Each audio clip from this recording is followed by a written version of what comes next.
Welcome back to another reading and correcting of Stepping Up by me, Tudor, the Tiger Eye, and Ty, the Tiger's Supervisor. Today, we are doing Chapter 40.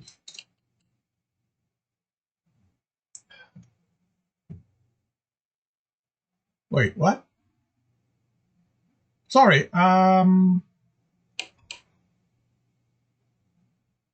wait, why does it... Why does it feel like...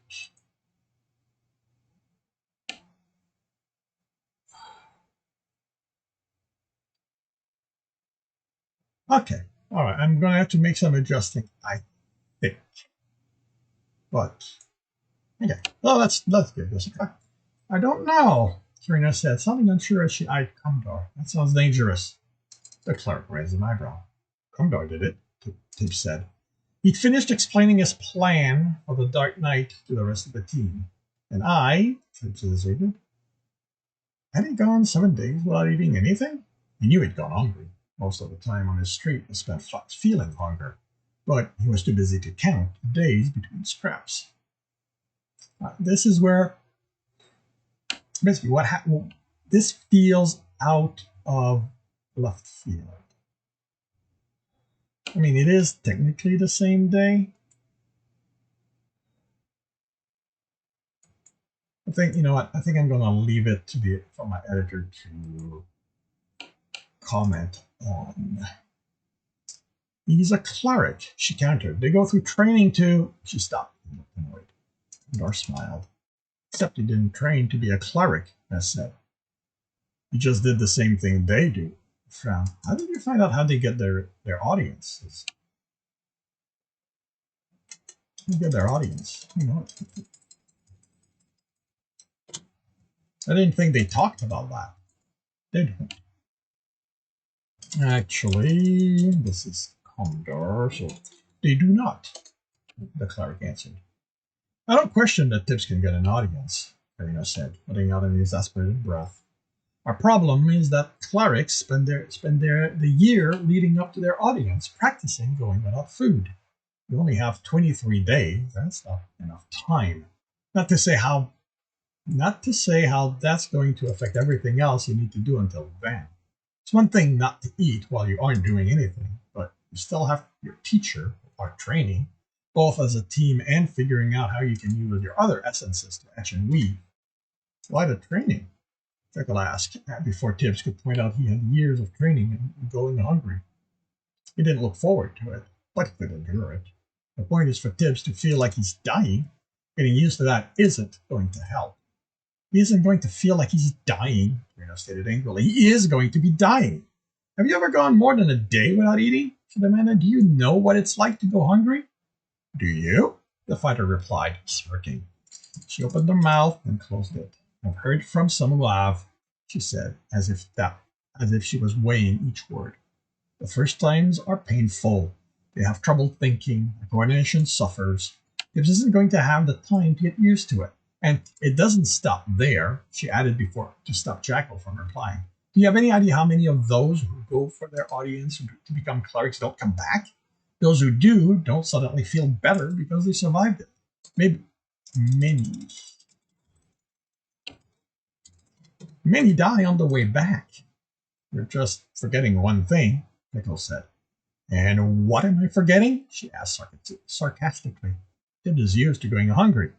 Don't be silly, I've seen him eat. And you never wonder why he eat like it's his last meal? I don't. Tibs closed his mouth. Did he eat so much? He had at first, but he had slowed down. Even before the inn had trouble with supplies. Hadn't he? You asked me if I'd gone even a day without eating, Jekyll said. I've gone a few days, but no one wants their favorite fighters to be weakened by hunger when they go in the pits, so even when I wasn't winning, I got food. Tibs had no one to bring him food. If he didn't fight it himself, he didn't eat. I've seen kids on the street that have to scratch for every crumb. They know what hunger is. Tibs knows. Rena looked at Tibs, her expression going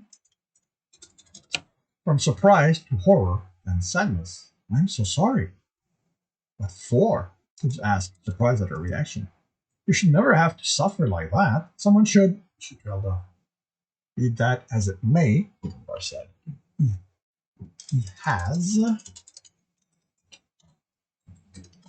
known suffering. It makes him well suited for this method. But he isn't a cleric, she insisted. The meditation, the hunger, they're about preparing him for a life of devotion. It isn't about hurting themselves. They are giving themselves over to purity. That isn't what he's trying to do. Indeed, he said with a smile. His audience is with darkness. She glared at him. That isn't what I mean, and you know it. Does that mean Tibs can use this method to get an audience with other elements? Let's ask.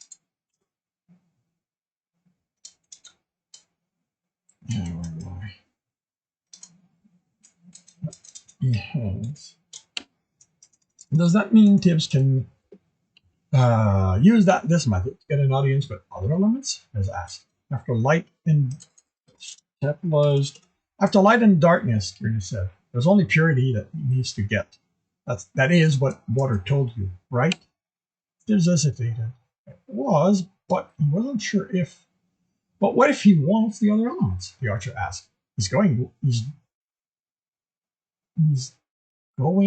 he's told he's doing. He's doing what he's told now, but what's to keep him from going for the other essences afterward? Will they have is this shadow Tibs must acquire? Kandar asked. He can find out once he has the audience, Miz replied.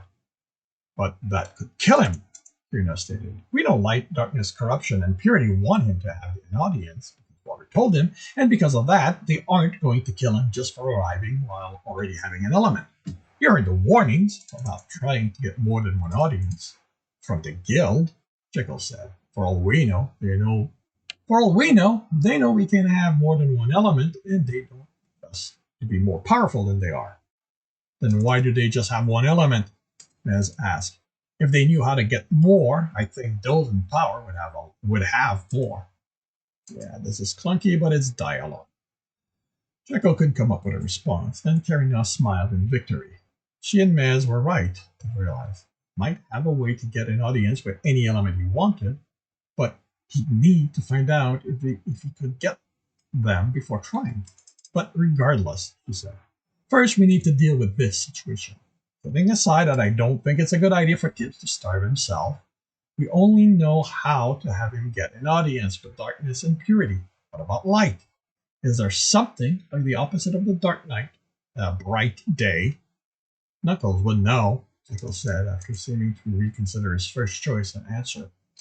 Harry's going to ask why I want to know, Tibs said, and I won't be able to lie to him. Jekyll nodded. And you can't trust him not to tell that to the rest of the guild. It is possible that once you have darkness, Kandar said, you will be more resistant to his light. Which one? The dungeon help? Mez asked. He did with fire. I do not believe we have seen him do anything with light. As much as I like Kandar, he still considers the dungeon empty. They all do, except for Tibs. I do not believe we have seen it do anything with light. Like said, it is possible that it does not have that element. He has all of them, Tibs said absent-mindedly. The light stones in the wall use it, Luna said. He was thinking back to what corruption had said, as well as what Kandar.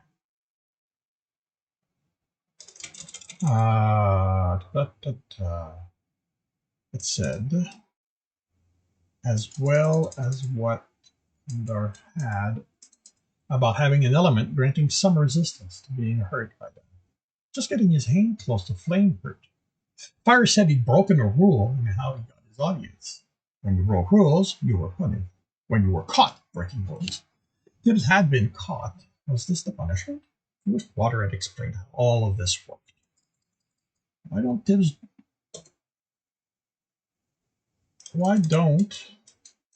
Tibs just prepare for the dungeon to do the light next time we go in? If he can't, or we run as normal. Uh, no, that's a bad idea, Gina said. We need Tibs at his best to survive the run, not already dying of hunger. Okay. Then, this coming run, he tells the dungeon what he needs, Jekyll said. I'm sure it's going to be happy to accommodate him again. He started a fighter. Again. Why did that make him uneasy? A lot of what he'd heard since the last run left him feeling like that, and he wished he knew why. Tibs, Kirina called. I ask how you want to do this, she said once he looked at her. I don't like the risk, but it's your decision. He nodded. I think it's worth it for darkness. I can't think of another way to get that audience. As for light, the audience in the dungeon with fire had nearly killed him. That had clearly been one of the punishments for breaking the rules, since he'd walked out of his audience with corruption, using only the clothes he'd worn. Think, what did light do? How would he be punished if he broke a rule with it? Would he not be able to see lives? Only there was more it did. Harry used it to be unseen by others. He'd moved that noble and closed the door on it to his office. Tried to remember if any of the runners still alive had light as their element, but he couldn't. Considering how few were left, that meant no one had it. I think it's worth asking the dungeon, they said.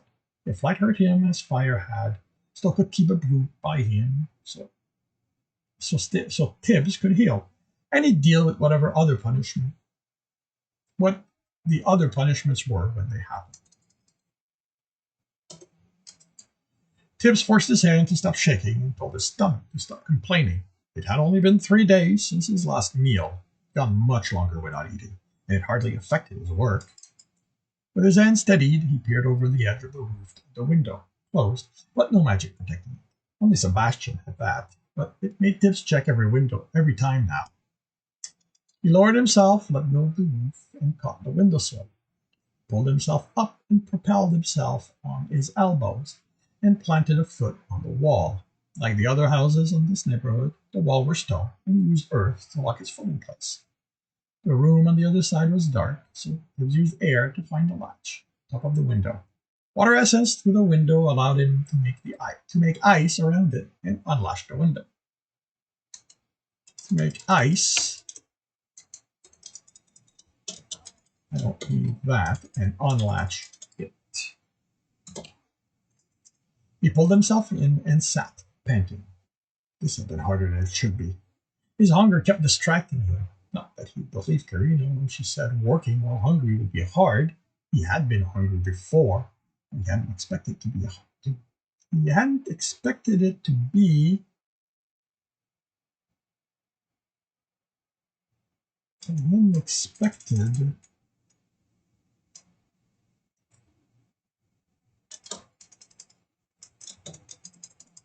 He would salivate.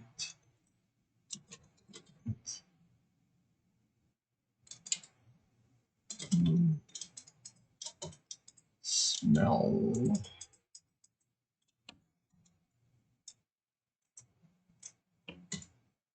of cooking meat and want a steak from the inn with the with that sweet sauce Ross put on it. Oh, okay, let's try this.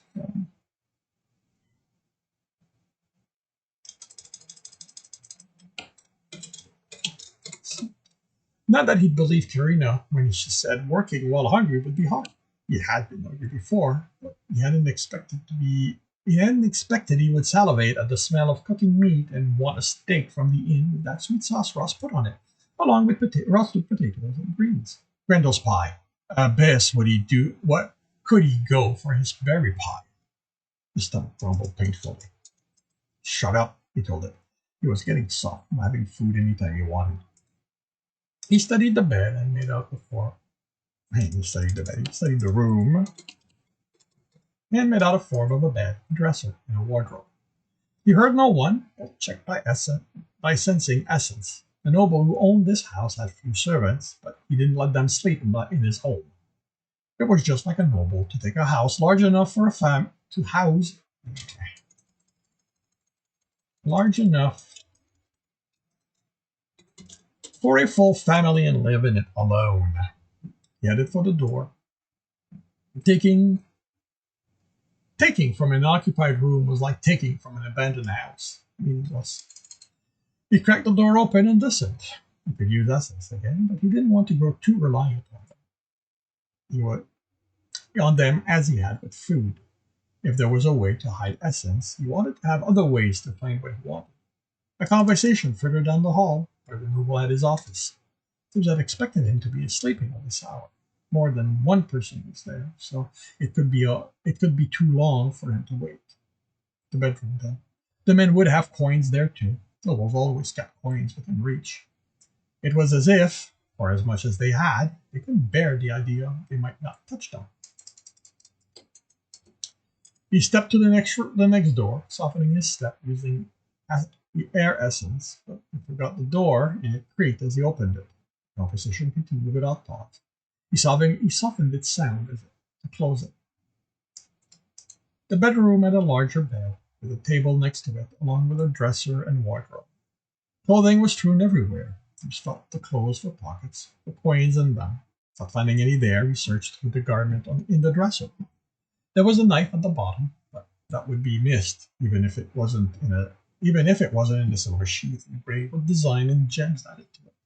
Searching the bed, he found another knife under the pillow. This one in a polished bronze sheath, fewer decoration. Someone worried for his life. He had a hand on the pouch between the mattress and the bed frame when he caught motion at the edge of the window. He froze and waited. Froze is too strong. He paused. He paused and waited. A click of the latch. The window slid open. Tibbs pressed his luck.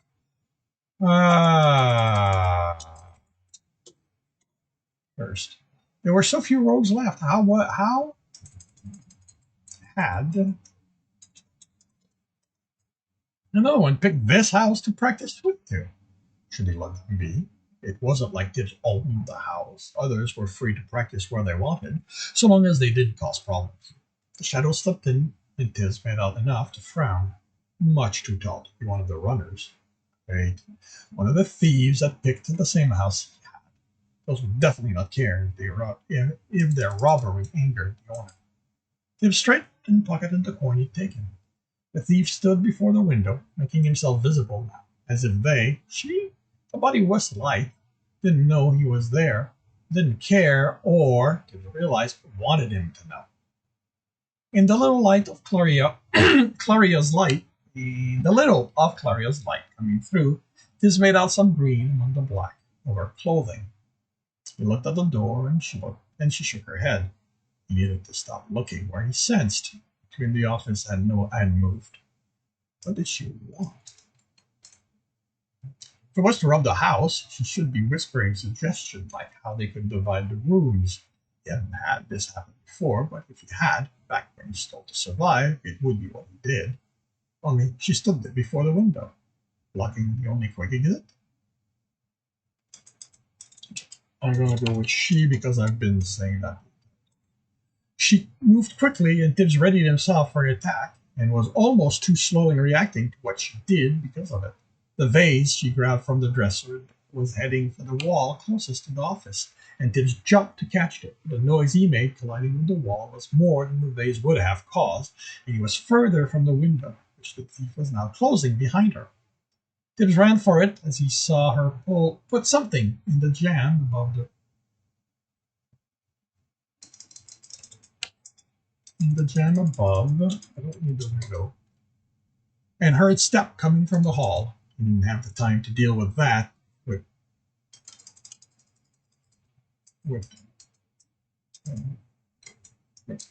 whatever that was and hide. She jammed the window shut. He jumped behind the door as it opened and made steps of water to climb until he was in the wall's corner. He jumped behind the door as it opened and made steps with with water to climb until he was in the corner of the wall and ceiling. Not like it. He let the water turn to essence as the man in a pale shirt and dark pants pulled the door and shone a small lamp where Tibs had stood, then ran to the window. It wouldn't open when he tried it, and when he reached for the latch, it was undone. He locked it and hurried to the dresser, taking out the knife hidden under the clothing and relaxing. Tibs wondered what the reaction was about. It was just a knife. A man like him had to have enough coins to buy all the knives in the town, no matter how pretty or expensive. Tibs cursed his shaking arm and pushed earth essence there to steady them. This could be caused by his hunger. He willed the man to leave since his precious knife was fine, but the man instead went to the wardrobe, looking inside before moving to the bedside table and opening a drawer, then noticing the vase Tibs had left on the floor in his hurry to leave. He raised the lamp, looking around the room. Tibs pushed himself as tightly against the ceiling as he could, but the man didn't look up, instead checking onto the bed. Only now he was going over everything again, and even with the essence, Tibs' arms were hurting. What was wrong with him? Only 3 days without food couldn't be doing this. He had to make the man leave. The lamp was fancy, decorated oil reserve with fine glass surrounding the flame to protect it from air and breeze. But the top was open, the wick was wide, so it would take more than a breeze to snuff it. And the mite might feel that. But Tibs needed to do something. He was shaping the air essence and cursed himself again. Why did he keep forgetting he had more than earth, water, and air? He had fire, and snuffing out a small flame was the simplest thing to do. He willed it, and the room was bathed in comfortable darkness again. Instead of leaving, the man placed the lamp on the dresser and removed the glass. He pulled something from a pocket, and Tibs cursed as sparks flew from it to the wick. Of course, the novel would carry a fire starter. Tibs ground his teeth and kept the fire from catching as the man used the starter again and again. When was he going to give up and get into the lamp? His vision swung from the strain. Clearly, the starter was defective. Even a noble couldn't believe repeating the same act over and over would change the result. What else could he do to escape unseen? Tibs hadn't covered his face, since he was adept at not being found while moving through a house. But he'd have to leave by the door, and in that light, the noble would see enough for Harry to recognize, if he went to Harry. Tibs could handle the thugs the noble had. Harry would throw him in a cell, regardless of their status as savior of the dungeon. And he would just run, and then put the starter on the dresser and headed for the door. Finally! The man stopped as he reached for the handle, and Tibs nearly groaned out loud, and then looked back and left. The man looked back, then exited, closing the door behind him. Tibs ground his teeth to keep from voicing the pain as he climbed down. He then headed for the window. He couldn't have long before the man returned. Since the shim the thief had jammed the window with and considered burning it away, but fire was hungrier than Tibs felt. He used water to move it, and then he was out the window, carefully closing it and climbing down. Once on the ground, he headed for the inn and the largest platter of food he could convince whichever of Rosa's brother worked the kitchen tonight to give him. And this concludes chapter 40 of Stepping Up. If you are enjoying this, please leave a like. If you want to know when the next one is going to be, subscribe and hit the bell. If you want to read ahead or back, you can do that on Royal Road, where the entire story is posted. If you want to read further ahead, you can do that on my Patreon by supporting me, and you'll get also access to everything else I've written. You can watch me do this live every Tuesday morning, 8 a.m. Eastern Time, and the rest of the week I write live on Twitch. All the links are in the notes. And I shall wish you a good day.